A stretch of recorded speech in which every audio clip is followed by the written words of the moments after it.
we'll get started. There might be some people that trickle in. A lot of times when we start these, it's usually 10, 15 minutes. People are still popping in, so just in case. But my name is Alicia Smith. So those couple of people I haven't quite met before, I am the Employee Relations Manager. Our area does not only investigations, but we also do training and development. So you would generally see a lot of us, myself and Daniel Pardon, who is over here. He is one of my analysts in a lot of the training classes. So this program is a relatively new program. We just started this year, so we're in our second session. Our first session started in April.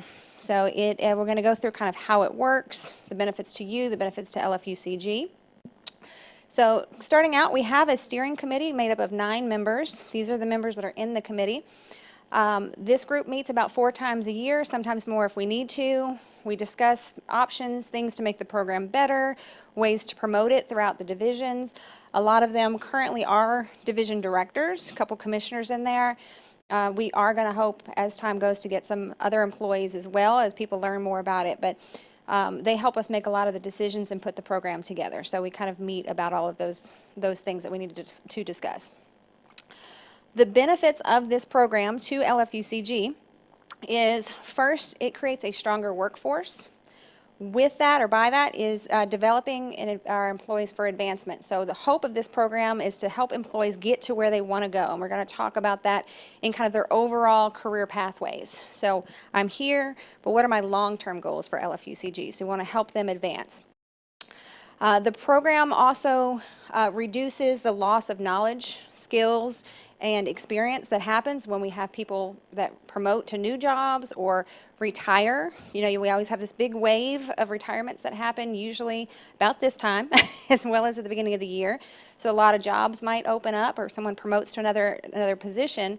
We don't want to lose that experience of these 20, 25-year employees and all of the stuff that they know. A lot of times people get so stuck in this is my job that no one else knows how to do that job, and now they leave, and it's like, what are we going to do? We got to reinvent the wheel. We don't want to do that. That's why cross-training in and of itself is an important thing for all divisions to do. Just having a backup person, someone who knows that other job, so if someone does leave, you have that experience and that knowledge that carries on. And it helps, by doing that cross-training, it helps to avoid any interruptions to the workflow so that you don't have those issues and that loss. Now, cross-training, any division can do. You can do it at any point, teach people how to do. You always should do that. But this program takes it a step further. So it's not just divisional cross-training. I also like to refer to it as cross-divisional cross-training, okay? Because it gives employees the opportunity not only to learn jobs in their own division that they might seek to have one day, but also to learn jobs in other divisions. So a lot of times people will start in a particular division just to get their foot in the door. I like to pick on everybody in our area, but in particular Daniel here. So myself and Audrey Jones, if you know her, she's one of my other analysts, we both started in building maintenance years ago just to get our foot in the door.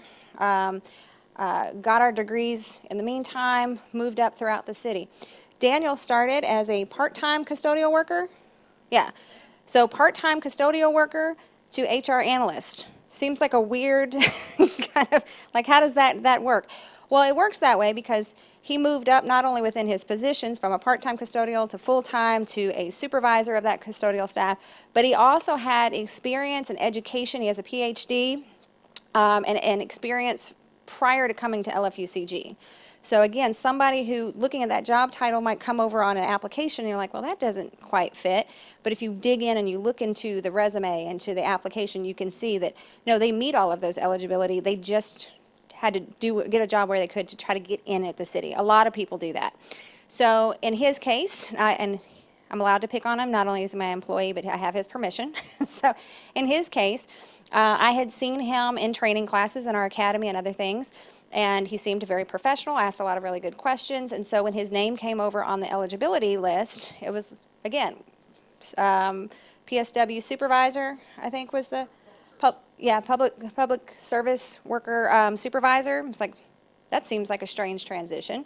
But because I knew the name, I had seen him in classes, I more so looked in to see, okay, does he's on the list, there must be a reason, looked through his stuff and said, okay, we'll give him a shot. So what I like to think about this program is not only are people getting to learn these different jobs, but they're getting to put their face in front of people that they wouldn't normally get to. So if you're somebody who started in one division, but you're looking at planning or revenue or accounting, and there's a position open there to cross-train or parks, then that employee gets to also go over there, learn that job, but get their face in front of the people in that division, so that way when that name comes across, it's a way to network, to say, oh, I recognize that name. They did a really good job when they came over and worked with us. So that's kind of how I picked Daniel off of that list. And don't tell him, but it's turned out pretty well so far. So he at least passed probation, so he knows that. But he's been with us a little over a year now, and it turned out to be a really good hire, and being able to kind of do that ahead of time helped. So learning that job, networking, being in front of other people, and being able to go after that field of study that you might not normally get a chance to do and to be around. So that's a huge benefit to the employee. They also, once they complete the program, everyone has a training record with the city. So if you don't know that, it is housed in PeopleSoft. Our area keeps track of that record for any classes you take with the city. So that training record goes over on your applications. So anytime you apply for a job, that training goes with it. So we have class codes created in the system, so every time someone completes, we put it in that person has completed that for that particular group. So it might be HR training and development, which is the one that Daniel does. He's our mentor for that area. So when someone is looking at that application, they can see that they did a mentorship with training and development in HR. It's all going to be on there. So that's helpful. They can add that experience to their resume. So as they are filling out their resume for a new position, if they maybe never worked in accounting, but they did a mentorship in accounting, the things that they learned there, they could add that into their resume of some of the skills and the things that they know. And then at the completion of all of our programs, we give a certificate. So everybody who completes it as a mentee or a mentor gets a certificate for each area that they complete. And you can do more than one, not more than one at the same time, but if you do one this session and then you decide, okay, I want to try a different one, you could essentially do one every quarter if you wanted to. So Daniel's on his second mentee and second mentor, so he's both. so he tries to soak everything up he can. So now, the way these work is generally, and I'm going to start with generally, they are 2 hours per week. So the mentor is the one who decides the schedule, because they're the ones that have put together the curriculum and what works best to learn that particular job or skill. The employee will meet with them either for 1 2-hour session once per week, or for 2 1-hour sessions twice per week, 1 hour, or once per week for 2 hours. Makes sense? Okay. So for a total of 24 hours. So it's a 3-month period. It's always per quarter. The quarter that we are talking about right now and doing applications is going to be October through December. So the applications, we'll get to the deadlines in a little bit, are due August 16th.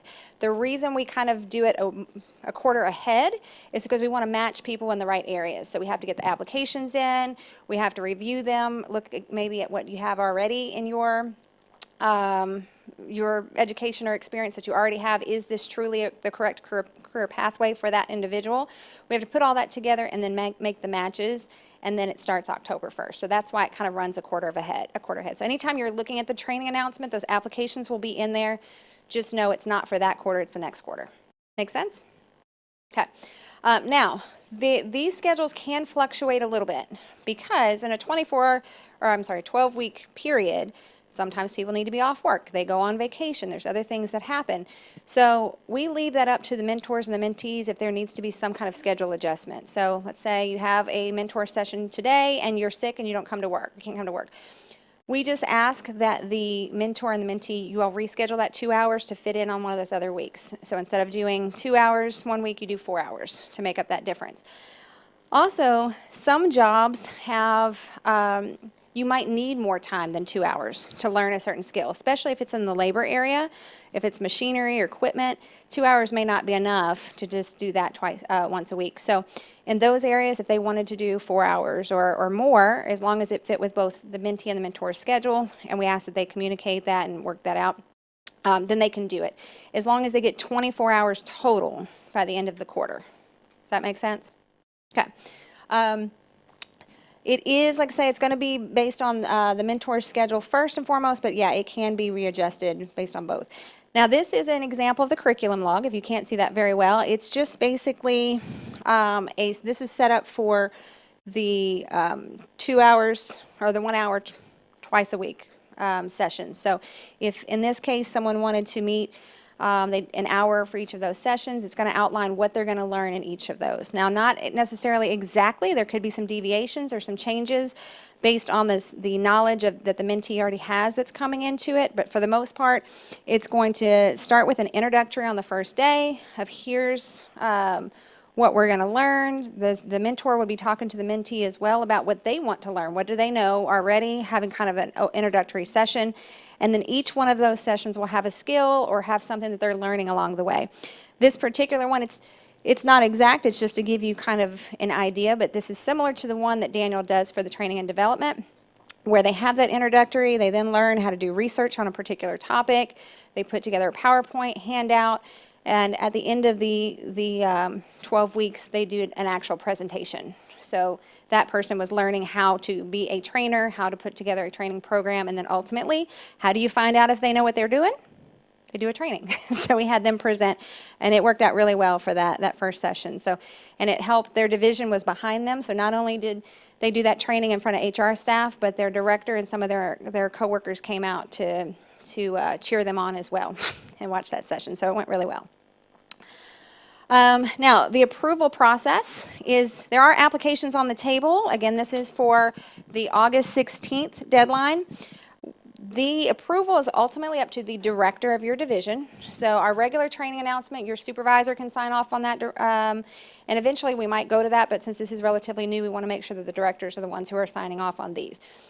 The employee does have to have that application signed off and submitted to us. They need to have at least a 2 or better on their last employee evaluation. So some divisions aren't doing them as much as they should, but if you don't have an evaluation, that's not going to discount you from being a mentor. You just can't have an evaluation below a 2. And if you know anything about our evaluation process, if you have below a 2, that means you have a whole lot of 1s, which means you're not doing your job. So we really don't have very many people that ever fit into that category. So you have to have at least a 2 or better.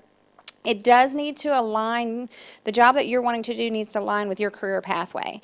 So as I said, in Daniel's case, it may not have seemed that way on the surface, just looking at the job titles, but looking at the previous experience in education, it definitely matched that. But if you're someone who doesn't have any experience, let's say you're a custodial worker and you want to learn how to be the director of water quality, that might be a bit of a jump, okay? So it doesn't mean you can't get there at some point, but it might not be mentorship in that particular area right now. There could be some other steps in between that we would help work out with that employee so that they know where they need to go. So if we cannot match someone, because the other piece is we do have to have a mentor available. You might be wanting to mentor in an area or a particular skill that we just don't have someone set up for that right now. So if that's the case, we're still going to try to help you out, and we can do a career review where we look at what your career pathway is. So you might be a custodial worker, you want to be director of water quality. What are the steps in between that you need for that? What degrees might you need? What skills might you need? What experience? So we will talk kind of like you do in like a college curriculum when you meet with a career counselor and they kind of line out, here's what the things that you need. We'll do that for you if we can't find you a mentor. Other things we might recommend is there might be some specific training skills, degrees, other HR programs that we have that might get you to the point that you need, like our academy. A lot of times people need that extra supervisory credit in order to apply for some of those supervisor positions. They take the academy, it's going to give them 1 year of supervisory credit added to their application. So that might be something that we offer or recommend, or other outside training. So there are some programs through BCTC that we've been in communication with them to where we can help hook you up with some of those programs. Another thing a lot of people don't realize that we have is we have through EKU, city employees do get some discounts for tuition discounts. I think it's 30%. I think it's 30%, don't quote me on that. But there are some discounts with EKU for being a city employee. So there's some of those things as well that we can talk to you about if education is part of what you need in your career pathway. Any questions so far? Yes. Daniel's coming.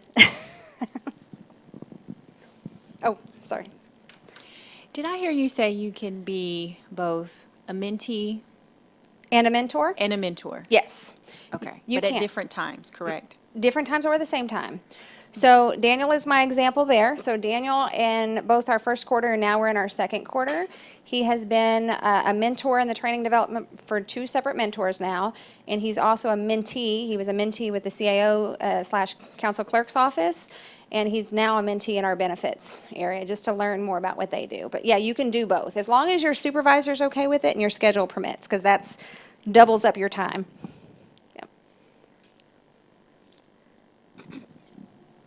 Can you mentor within your current division or department? Absolutely. And your current division is one of our mentors. So, yes, you can do it within your own division or you can do it cross-divisionally.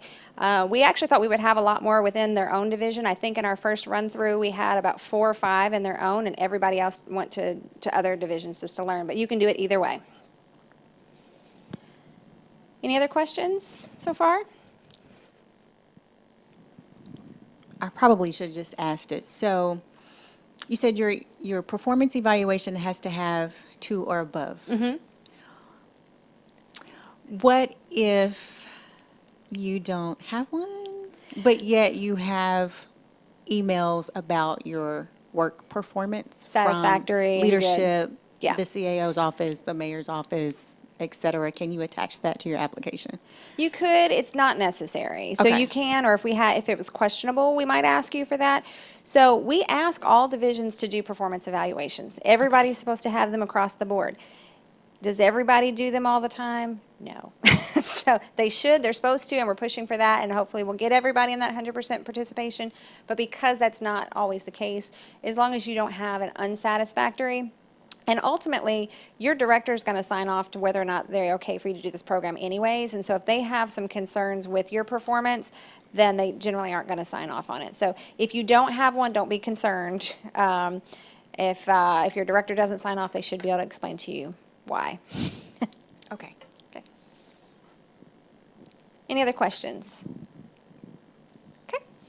All right, so the way I'm just going to briefly go through how these sessions should work. So the very first one, like I said, that's going to be introductory. So that's going to be the mentee talking about kind of what their career pathway is, what it is that they're looking for, so that the mentor fully understands that as well. Because, again, we have some people who are brand new to a particular area, so they might need to know from the ground up some information, where others, they already kind of have a feel, especially if they're in that same division.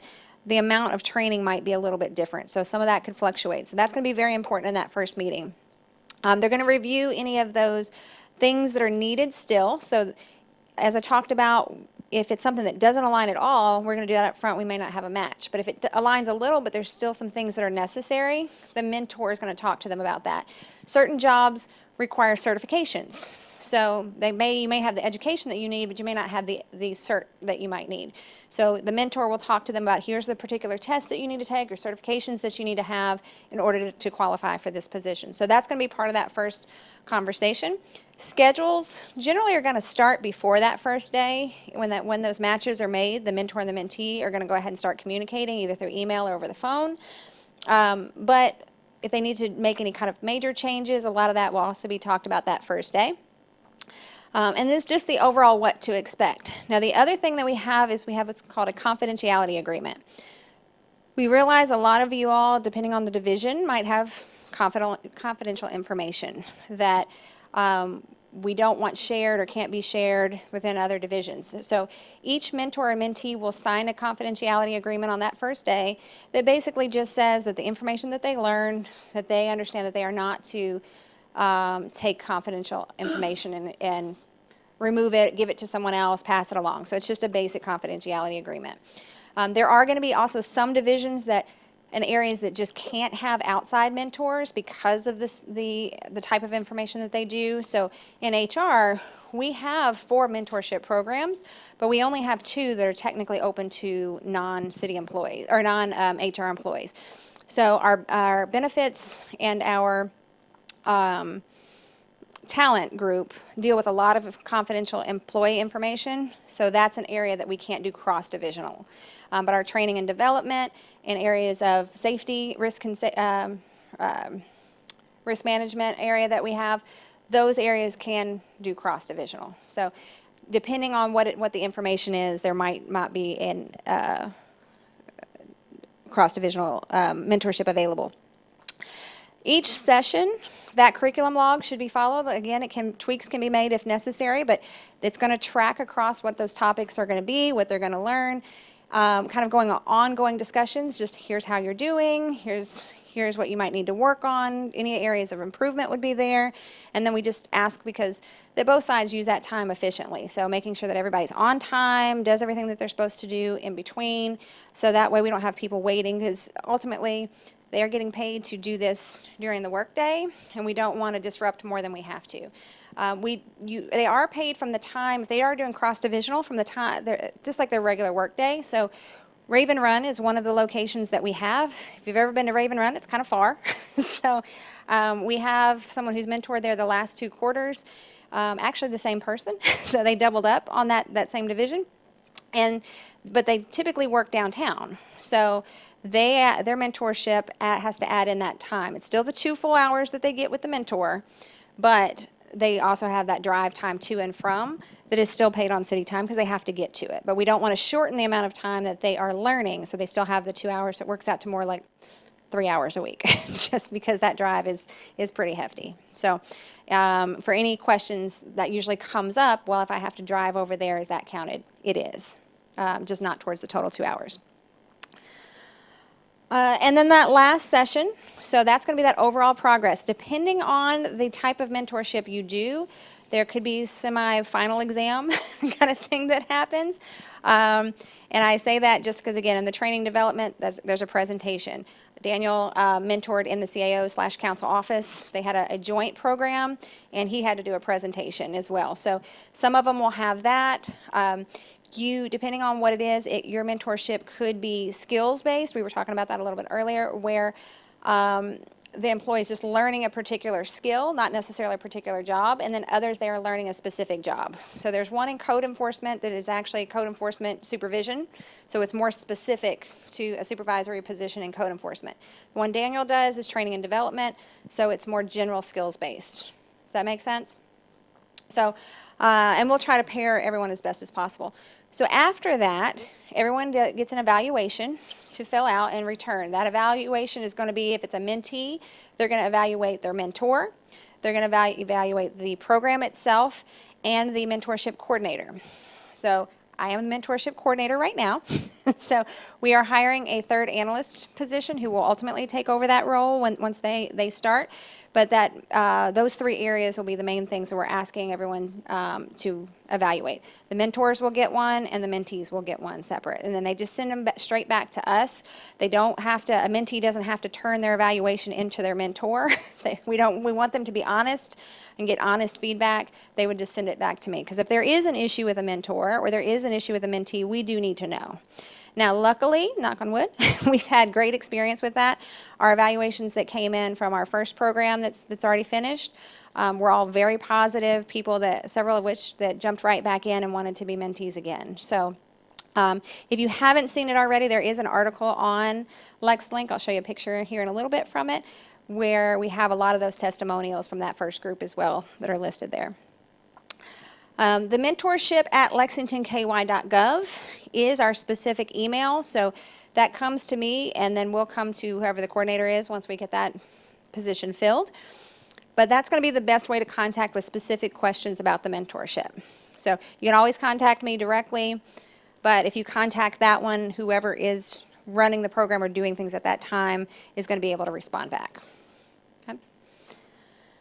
Right, and then after those sessions, after those evaluations come through, I will, or the coordinator will, review all of those evaluations to see, are there areas of improvement? Are there things that we could do differently?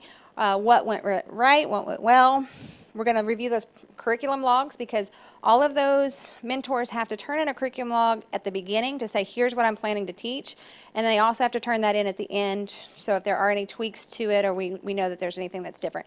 We keep those on our records as well, so that way if someone's not familiar, let's say there's a hiring division that sees mentorship, HR, and they want to know specifically what was reviewed during that time, we can show them the curriculum log for that session so that they can see this is everything that was taught during that time.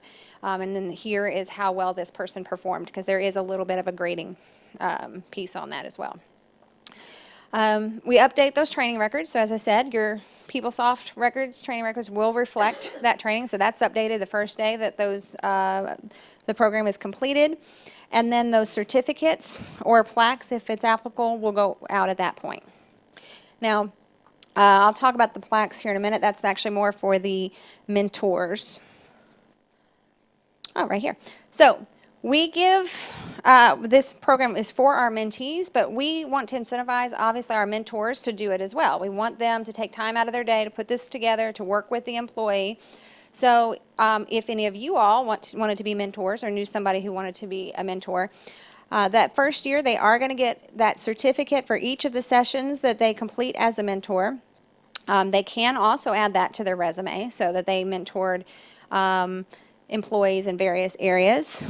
After 2 quarters of completing the 2 separate sessions and having a mentor, they also get 1 year of supervisory credit added to their application. So I feel like if you've spent 48 hours training somebody over a 6-month period, and you're basically acting as a supervisor in a lot of that training, so it's going to add 1 year of supervisory credit to their application. After 96 hours of training, so 1 full year of training someone, they also get a plaque that they would have as well. Now, as I think I talked about, but as far as mentees, some of these you might just be learning kind of the various things about what that division does, and others have to get in there and they'll do some work on it. So especially in our labor areas, it's hard to teach without having someone do. So in most of our areas, we do ask our mentors to kind of have the employees doing some of these things so that they can really get the experience. Not everybody learns by just seeing or just hearing. I'm definitely a person, I learn by all 3. I need to see it, I need to do it, I need to hear it, all of it. So as much as possible, we do ask our mentors to have the mentees actually doing parts of the work so that they can really get that experience. Okay. All right, so this is a picture of our first group. So this is what is out on LexLink. So you can see Daniel, maybe his little head popping up in the corner there. So he has 2, actually, if you see it here. Right there, he's got 2 certs because one of those is for being a mentee and one's for being a mentor. So he's got both of those. The people that are up there at the top, let's see if my little thing will work. Up here at the top is a lot of our steering committee and myself right there. So our steering committee is mostly at the top. And then we've got our mentors and our mentees mixed in here. This is not everybody. We had 13 mentees complete the first quarter. We started with 15, but one of them moved out of state, and the other one got promoted to the position they were mentoring in during the program. So they didn't quite complete it with the program because they got the job. So everyone else completed, had really good feedback from all of them. We're in the process of our second quarter right now. So it started 1st of July and will run through the end of September. We have 9 people that are currently matched with that one. So all of the applications that we received, all of them have been matched. So we've gotten a pretty good match rate so far. Let's see. And then here are some of the divisions that we have. So we actually have 42 mentors total, people who have signed up to be mentors. So if you want to take a picture, you can, feel free to. These are the divisions that are currently represented. That doesn't mean that we can't add more later. It also means we have multiple in several of these divisions. Like I say, HR, we have 4. We just added Lex TV, so they are they are our newest mentor group that we have. The CIO and council clerk, they actually have a joint one, like I said, that they do, where you spend time with both of those groups at one time. Corrections, diversity and inclusion. And I think engineering has about 3 or 4. So we have several in all of these areas. Now let's say you have an area that you want to, or you're thinking about that we don't have listed here, or we don't necessarily have someone who is signed up to be a mentor in that area. That doesn't mean it's discounted. What we'll do is we will talk to that division to see if it's possible. Sometimes it's just not possible based on workload and other things. But let's say water quality. We don't currently have one at Water Quality, but if someone has a specific thing that they want to learn or something from there, then we could reach out to that division director, talk to them, see if there's an avenue or some place that they could go. We have had Parks. Parks has about 5 or 6, but we did have someone in Parks who wanted something that we did not have a mentor for. And that is one of those that they did find somebody that could do it. Our mentors come through their directors. So whether the employee goes to their director and says, "Hey, I think I have some knowledge and things I want to pass on. I want to be a mentor," or the director says, "You know what, Shannon, you're great. You know everything you need to know about this area. I want you to be a mentor." It's the recommendation by the division director. We are not going out and picking them because we're not out in the divisions. So we want the people who are in the divisions who know what positions are important to them to try to fill or for people to learn about, and then they know their employees to know who is the best person to train and be a mentor for someone else. So, anyone still need that slide up? Okay. So dates to remember. So August 16th, like I said, that is the deadline for this October through end of December group. We are going to put those pairings, once we get all those applications, between August 16th and roughly August 20th is when we'll be matching those mentors and those mentees. And so sometime around August 20th, if not before, anyone who has a potential mentee should start being contacted to know, yes, we found somebody. You generally try to do it as soon as we get those matches, but just to give ourselves some time. Again, it starts October 1st through December 31st, and then we give about a couple weeks after it closes for those evaluations to come back so people have time to fill those out and get those in. So the evaluations would come back January 17th. Okay. And then we would have another group starting in January. So if for some reason you couldn't do this October through December, then you just keep watching the training announcement. That application is in there as well as on LexLink. On our page, the application's there, and it'll be there for that next group, so that January to March, through March. Any questions? Yes. He's going to run over to you with the... Well, we have to for the recording. Can a mentor have more than one person under them at a time? They can. Okay. So we leave that up to the mentor because you know how much you can take on and how much you can't. So that's a good example. Also picking on Daniel again. So the CIO's office, we had 2 people who wanted to work in that same mentorship with the CIO and the council clerk. So they took on 2.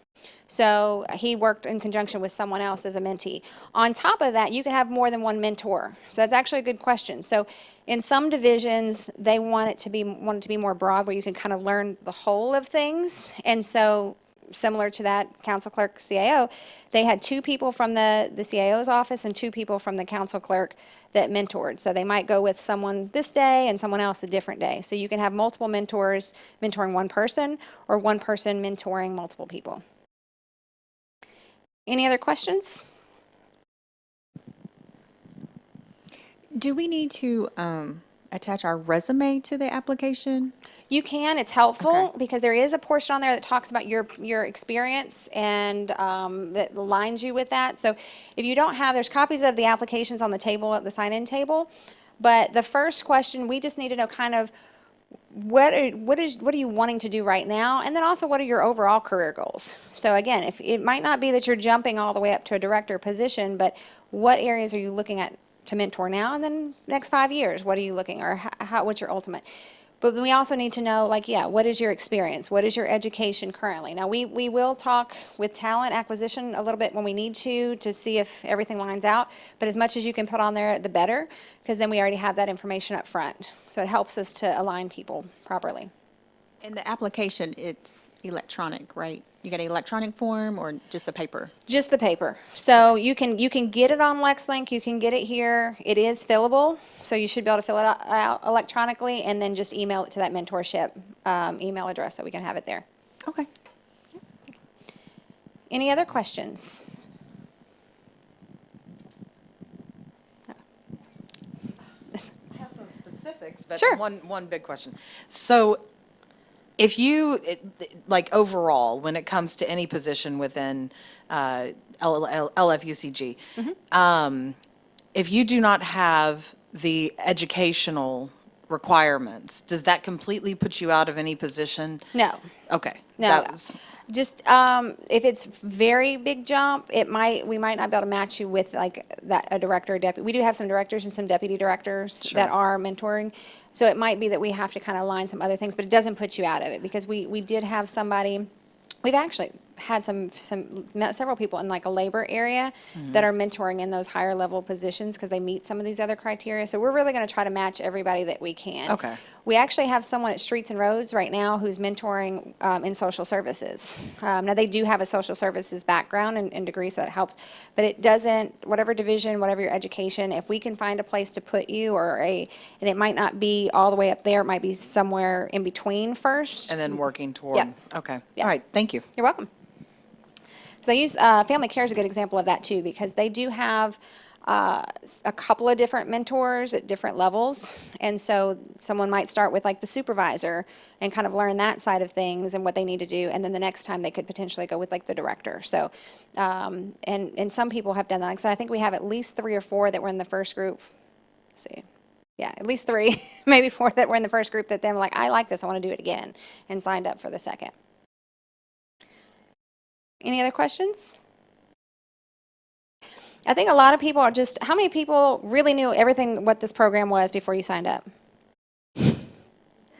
So a lot of people haven't been real clear about what we're doing because, and I don't want to pick on them too much. I gotta be careful with what I say. So, I had someone who, and I talked to, I saw that they had the application had been handed out by their division, and they said, I was like, oh, are you going to sign up for the mentorship program?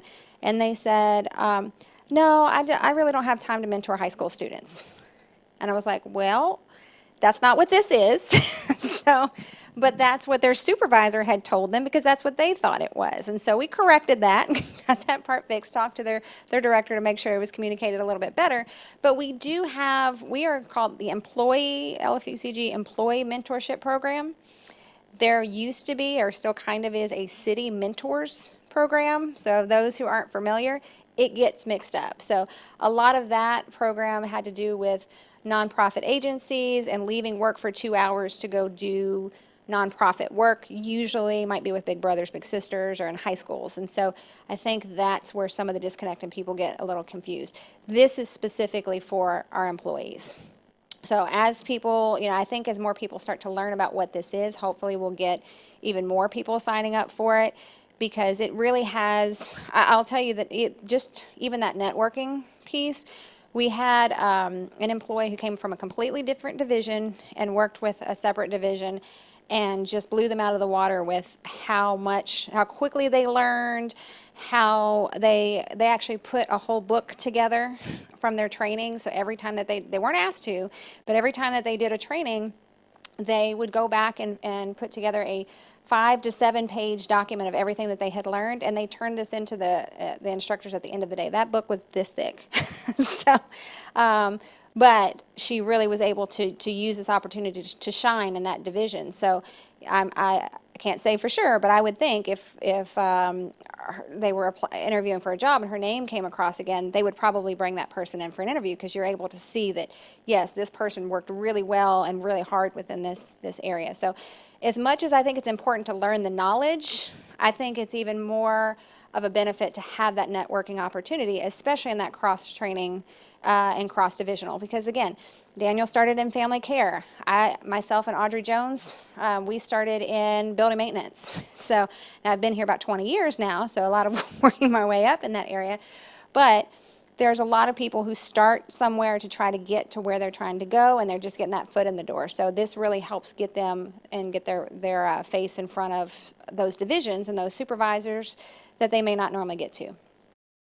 So we will be here for a few more minutes. So if you have any specific questions, feel free to hang around and ask those.